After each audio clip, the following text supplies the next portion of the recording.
Brewery വിവാദവുമായി ബന്ധപ്പെട്ട് മാസപ്പടി മുടങ്ങുന്നതിൽ വിറളി പൂണ്ടിരിക്കുന്ന കോൺഗ്രസിനും മനോരമയ്ക്കും ഇന്നിപ്പോ ആ വിവാദം കത്തിക്കാൻ ഒരു വ്യാജ വാർത്ത പ്രചരിപ്പിച്ചു. അതായത് മനോരമ കൊട്ടേഷൻ എടുത്തിരിക്കുന്ന ഈ വിവാദം, ആ വിവാദവുമായി ബന്ധപ്പെട്ട് മനോരമ പത്രത്തിലൂടെ പുറത്തു വരുന്ന റൈറ്റപ്പുകൾ, കാര്യം വിവാദവുമായി ബന്ധപ്പെട്ട് നാളെ എന്താണ് കോൺഗ്രസ്സുകാർക്ക് സംസാരിച്ചുകൊണ്ട് നടക്കേണ്ടത്, മൈക്ക് കെട്ടി അനൗൺസ്മെന്റ് ചെയ്യേണ്ടത്, അതിനെ സംബന്ധിച്ചുള്ള വ്യാജ കഥകൾ നിർമ്മിച്ചു കൊടുക്കുന്നത് മനോരമയാണ്. അവരുടെ പത്രത്തിൽ വരുന്ന റൈറ്റപ്പുകൾ മനോരമ ചാനലിന് വേണ്ടി ദൃശ്യവൽക്കരിക്കുക എന്നതിൻ്റെ ഉത്തരവാദിത്തമാണല്ലോ സതീശനും സുധാകരനുമുള്ളതും.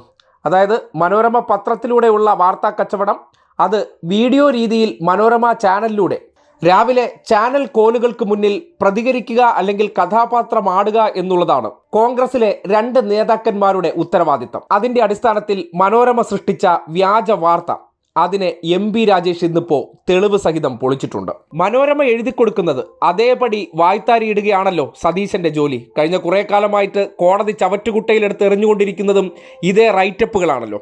അതിന്റെ അടിസ്ഥാനത്തിലാണ് ബ്രുവറി വിഷയവുമായി ബന്ധപ്പെട്ട് ഈ നാട്ടിൽ നടന്ന ഒരു സംഭവത്തെ മുൻനിർത്തി ഇല്ലാത്തൊരു കഥയും ഉണ്ടാക്കി സതീശന്റെ കയ്യിൽ കൊടുക്കുകയാണ്. നേരെ ചാനലിന്റെ കോല് കൊടുത്ത ആളെ വിടും, വൈകിട്ട് അത് വെച്ച് അന്തിച്ചർച്ച നടത്തും. ഇതാണ് തിരിച്ചു ചെയ്തു കൊടുക്കുന്ന പ്രത്യുപകാരം. കാക്കയുടെ വിശപ്പും മാറും, പശുവിന്റെ ചൊറിച്ചിലും മാറും എന്ന് പറയുന്ന പഴയ തത്വശാസ്ത്രം.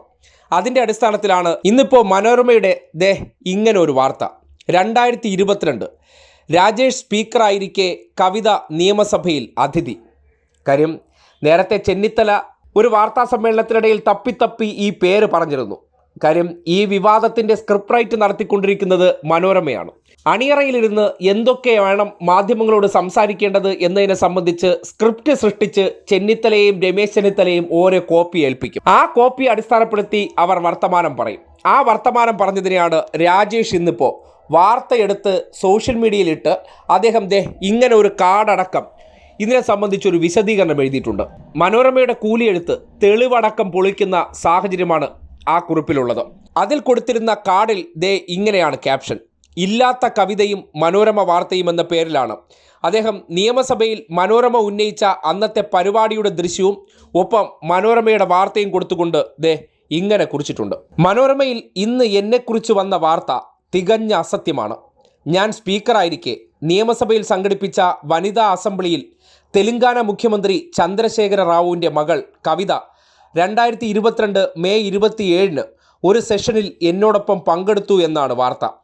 Under representation of women in decision making bodies എന്ന സെഷനിലായിരുന്നു അത്രേ ഒന്നിച്ച് പങ്കെടുത്തത്. തീർത്തും അടിസ്ഥാനരഹിതവും സത്യവിരുദ്ധവുമായ ഒരു വാർത്ത പ്രതിപക്ഷത്തെ സഹായിക്കാനായി നൽകിയതാണെന്ന് വേണം സംശയിക്കാൻ. മനോരമ പറയുന്ന പരിപാടിയെക്കുറിച്ചുള്ള 2022 മെയ് 28 മനോരമയുടെ തന്നെ വാർത്തയും ചിത്രവും ഇവിടെ കൊടുക്കുന്നു. ഈ വാർത്തയിൽ എവിടെയെങ്കിലും കവിത എന്ന പേരുണ്ടോ? ഇത്രയും പ്രധാനപ്പെട്ട ഒരാളുടെ പേരെങ്ങനെ മനോരമ ഉൾപ്പെടെ എല്ലാ മാധ്യമങ്ങളും ഒഴിവാക്കും? ഇന്നത്തെ വാർത്ത അസത്യമെന്നതിന് അന്നത്തെ മനോരമ തന്നെ തെളിവ്. സഭാ TVയിൽ അന്ന് പ്രസിദ്ധീകരിച്ച ഈ ചർച്ചയുടെ വീഡിയോ ലിങ്കും സ്ക്രീൻഷോട്ടും ഇവിടെ നൽകാം. ഇതിൽ എവിടെയാണ് കവിതയുള്ളത്? പ്രാസംഗികരുടെ പേര് ബാക്ക്ഗ്രൗണ്ടിലെ സ്ക്രീനിലുണ്ട്. അതിൽ കവിതയുടെ പേര് പോലുമില്ല. കവിതയുടെ സാന്നിധ്യത്തിൽ ഈ സെഷനിൽ ഞാൻ പ്രസംഗിച്ചു എന്നാണ് മനോരമയുടെ കണ്ടെത്തൽ. വീഡിയോ പരിശോധിച്ചാൽ ഗവർണർക്കൊപ്പം ഞാൻ സദസ്സിലിരിക്കുന്നത് കാണാനാവും. വേദിയിൽ പോലും കയറിയിട്ടില്ലെന്നും വനിതാ അസംബ്ലിയിലേക്ക് ക്ഷണിച്ച 133 വനിതാ ജനപ്രതിനിധികളിൽ ഒരാളായിരുന്നു കവിത. അന്ന് പരിപാടിക്ക് അവർ എത്തിയിരുന്നില്ല എന്നതുമാണ് യാഥാർത്ഥ്യം. പക്ഷേ മനോരമ ഞങ്ങൾ ഒരുമിച്ച് വേദിയിലിരിക്കുന്നതും പ്രസംഗിക്കുന്നതും കണ്ടു. എഥനോൾ പ്ലാന്റ് കൊണ്ടുവരാൻ കേരള നിയമസഭാ സ്പീക്കർ തെലങ്കാന MLCയുമായി ചർച്ച നടത്തി എന്നാണോ മനോരമ സങ്കല്പിക്കുന്നത്? പ്രതിപക്ഷ നേതാവ് ഒരു വ്യാജ ആരോപണം ഉന്നയിക്കുന്നു. അതിന് ബലം നൽകാൻ മനോരമ ഒരു ഇല്ലാ കഥ സൃഷ്ടിക്കുന്നു. ആ കഥയ്ക്ക് പൊടിപ്പും തൊങ്ങലും ചാർത്തി പിന്നീട് പ്രതിപക്ഷം പ്രചരണം നടത്തുന്നു. ഇങ്ങനെയാണ് ഇടതുവിരുദ്ധ അച്ചുതണ്ട് കേരളത്തിൽ പ്രവർത്തിക്കുന്നത്. ഇങ്ങനെയൊക്കെയാണ് പ്രതിപക്ഷവും മാധ്യമങ്ങളും കള്ളക്കഥകൾ പടച്ചുവിടുന്നത്. ഇനി 2022 ഞാൻ സ്പീക്കറായിരിക്കെ അവർ പരിപാടിയിൽ പങ്കെടുത്തു എന്ന് തന്നെ കരുതുക. എങ്കിൽ തന്നെ അതിലെന്താണ് ഇപ്പോൾ വാർത്ത? അപ്പോൾ അങ്ങനെ ഉണ്ടാകാതെ തന്നെ വാർത്ത കൊടുക്കുന്നതിൻ്റെ ദുഷ്ടലാക്ക് എത്രത്തോളമുണ്ട്?